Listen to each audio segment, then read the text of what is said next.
Vamos falar agora a respeito de saúde. Você viu aquela lesão do Neymar? Quebrou ali o quinto metatarso, quebrou o pé ali, perto do dedo.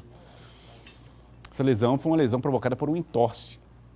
E o tornozelo das pessoas sofre muito com as atividades físicas. Por isso é importante escolher bem essa atividade. Tema do nosso quadro Vida de hoje.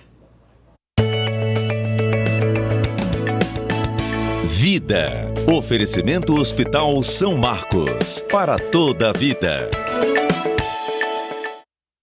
E do Hospital São Marcos, nós estamos recebendo aqui o Dr. Frederico Martins, que é ortopedista, que vai conversar conosco a respeito desse assunto. Dr. Frederico, boa tarde, seja bem-vindo aqui ao Jornal do Piauí. Obrigado por aceitar o nosso convite. Bom, as pessoas precisam escolher bem a sua atividade física. Por que escolher a atividade pode ser fundamental para proteger articulações como o tornozelo? Boa tarde. A atividade física ela vem crescendo exponencialmente, né? Nos últimos 30 anos vem ganhando muitos adeptos e com isso também vem aumentando o número de lesões, né? Então, antes de a gente escolher uma atividade física adequada, devemos conhecer o nosso corpo, né? Então, pessoas sedentárias, com excesso de peso, com problemas cardíacos, problemas ortopédicos, devem passar por uma avaliação prévia para saber o seu status físico e clínico. Quer dizer que eu não posso escolher a minha atividade física livremente? Não. A gente deve conhecer primeiro as nossas limitações, né? Então, de acordo com as nossas limitações, a gente vai escolher aquela atividade física com um objetivo. Se a gente tem um objetivo de emagrecimento, a gente deve escolher atividades mais aeróbicas, né? Como corrida, natação, hidroginástica e sempre tendo aquela limitação do seu status físico ou clínico que foi avaliado previamente. Tá. Vamos ver aqui as atividades que são mais fortes, as atividades que exigem mais do corpo. Quais os exercícios que precisam de mais atenção? Quais são aqueles que, avaliando questões como a resistência de tornozelos e articulações, precisam ser melhor escolhidos, melhor avaliados? Bom, é sabido hoje, atualmente, que a atividade física ela é um remédio, né? E como todo remédio, se for em excesso, ele vai causar problemas, vai causar overdose. Então, o exercício não é diferente. Se você faz em excesso, você vai começar a apresentar problemas. Excesso de treinamento ou excesso de uso. Mas os esportes de impacto, eles têm uma grande incidência de lesões. Futebol, basquete, hóquei. Corrida de rua, por exemplo? Também. Você está falando de impacto de confrontação? Isso. Essas atividades de impacto ela tem grandes índices de lesões. E também a gente tem que lembrar daquele atleta do final de semana. Aquele que não faz o condicionamento físico adequado, não faz a preparação adequada e no final de semana ele quer jogar em alto nível e não consegue, vai ter lesões. Então, esse paciente a gente tem que ter atenção. O atleta do final de semana. Camarada que joga bola só no final de semana, depois toma aquela cerveja. Justamente. Esse é o mais perigoso. Justamente. Aquelas pessoas que estão começando a atividade física, podem começar, por exemplo, pelo crossfit? O ideal não. O ideal é ele fazer um condicionamento físico com orientação do educador físico, com nutricionista, com médico, ortopedista e cardiologista. Fazer uma avaliação inicial, status, começar leve e aos poucos vai ganhando a mobilidade, equilíbrio e força. Depois pode. O crossfit não é um problema, na verdade, né? O crossfit ele é um treinamento de força e condicionamento físico. Os números de lesão do crossfit não chegam nem perto do futebol, por exemplo. Mas é um esporte de alto condicionamento físico. Não é o tipo de exercício, mas a intensidade é forte. A intensidade é forte. Muito bem. Bom, nós temos aqui outra informação, que é o seguinte. Quais são as lesões mais comuns para quem pratica atividades no tornozelo? Bom, por exemplo, vou dar um exemplo como corrida. Isso vai depender muito da atividade praticada, né? Então, na corrida, a gente tem um grande índice de fasciite plantar. Fasciite plantar nada mais é do que uma inflamação nessa região plantar do pé. Então, vai acontecer uma inflamação nessa região provocada por microtraumatismos provocados por excesso de corrida, né? Tendinites, ocasionadas na parte lateral do pé, na parte medial do pé e até aquela tendinite do calcâneo, né? Tendinite que se insere na região do calcâneo posteriormente. Tá, a tendinite fica mais ou menos em que parte do tornozelo? Aqui? Bom, a gente tem vários tendões no pé, o pé é cheio de tendão. Na parte lateral do pé, tem uma figura, acho que a próxima... Na próxima nós temos tem a parte lateral do pé, ela tem os tendões inseridos na parte lateral, que são os tendões fibulares, na parte de fora do pé. Pode inflamar.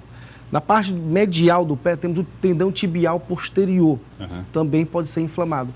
E nessa figura mostra bem aqui o tendão calcâneo, que é um sítio importante de lesão. O tendão de Aquiles. Que Justamente, a gente chama de tendão calcâneo. É o tendão que une a panturrilha ao calcâneo. Ele faz essa força do pé para baixo. Existem alguns casos de ruptura do tendão que a gente observa em lances que nem são tão vigorosos, como ela está caminhando e aí sente aquela ruptura. Isso acontece por quê? É uma predestinação, é genético, é falta de preparo? É multifatorial, é tudo isso que você falou. Tem todas essas causas que estão envolvidas na ruptura do tendão calcâneo. Geralmente não é traumática. São essas causas que você falou. Predisposição genética, falta de preparo e também, em alguns casos, o traumatismo provocado no futebol, né? Muito bem. Vamos agora falar de Neymar, porque Neymar preocupa, né? O jogador Neymar estava aí pronto para jogar a Copa do Mundo, principal jogador da seleção brasileira, e de repente, num lance que é uma torção, caminhando ali no gramado, ali foi dar um combate, mas estava ali, torceu o pé, e o que era a princípio um entorse, depois se diagnosticou que era uma fratura. Pergunto, Neymar tem chance? Nós vamos ver até aqui na nossa próxima tela, olha só. Isso. Como é que foi exatamente a lesão do Neymar? Em que parte do pé isso aconteceu e por que aconteceu? Bom, a gente tem que frisar antes que a gente não sabe muito o que aconteceu com o Neymar, é só hipótese. Mas geralmente essa fratura é na base... Posso encostar? Pode à vontade. A base do quinto, que é essa região aqui, ela é dividida em 3 regiões. Essa primeira região aqui, onde se insere um ligamento importante, que é um tendão importante, que é o tendão fibular curto. Esse gancho aí pega um nervo, um tendão. Um tendãozinho, que pode avulsionar, chamado de zona 1. A zona 2 é mais essa região articular. E a zona 3 é essa região mais distal, né? Mais para frente do pé. Geralmente, as fraturas de zona 2 e zona 3 são fraturas que optam por cirurgia, principalmente em atletas de alto rendimento, como no caso do Neymar.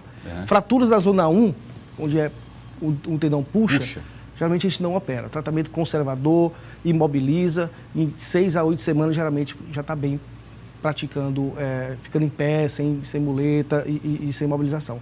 Já nos casos das fraturas zona 2 e zona 3, a gente tem uma tendência em atletas de alto rendimento como o Neymar, fazer a cirurgia, né? Aí essa cirurgia, por que é feita? É mais rápida a recuperação? Justamente. A gente garante uma melhora do paciente mais rápido, né? Ele vai ter uma recuperação mais rápida. Fisioterapia. Mais rápida ou melhor? Ou as duas coisas? Mais rápida.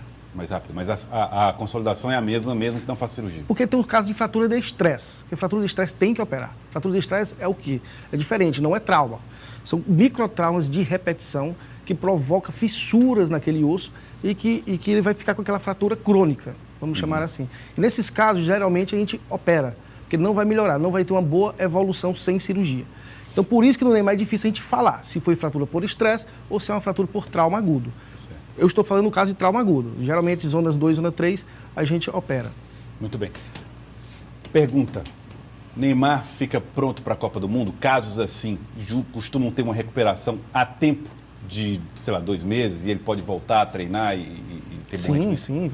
Daqui a 2 meses ele já está pronto. Vai ficar bem, 100%. Jogando e tudo mais? Jogando bola. Tá aí. Em alto rendimento. Em alto rendimento. Olha, esses e outros assuntos, doutor, serão discutidos aqui em Teresina durante um evento internacional. Que evento é esse, doutor? Bom, aqui em Teresina a gente vai ter o primeiro Congresso Internacional de Trauma, que vai ser promovido pelo Hospital São Marcos, em parceria com o Hospital de Trauma de Berlim. Isso vai acontecer no dia 31 de maio a 2 de junho deste ano. Convido a todos a participar desse grande evento. Tá aí então, doutor. Muito obrigado, doutor Frederico Martins. Obrigado. Muito obrigado, hein? Boa tarde. Obrigado pela participação, obrigado por aceitar o nosso convite de falar de saúde aqui no nosso Jornal do Piauí.